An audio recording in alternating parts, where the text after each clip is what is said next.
वज़ीर-ए-आज़म शहबाज शरीफ का कहना है कि अरशद शरीफ कत्ल केस के सिलसिले में कीनिया के सदर से बात की। मुल्क में एजेंसी से भी तहकीकात का कहा। उन्होंने कहा कि अरशद शरीफ कत्ल केस की तहकीकात के लिए चीफ जस्टिस को भी खत लिखा। वो इस्लामाबाद में जर्नलिस्ट सेफ्टी फोरम की तकरीब से खिताब कर रहे थे। The recent murder of Arshad Sharif is obviously a very sad incident which happened in Kenya, and I spoke to the President of Kenya myself,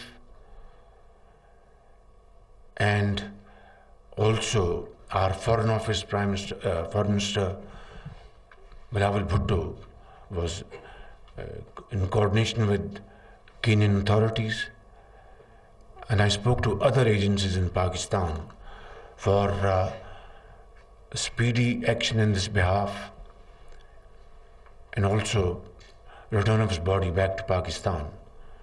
I have written a letter to the Chief Justice of Supreme Court of Pakistan to constitute a commission, and I hope some action will be taken in this behalf.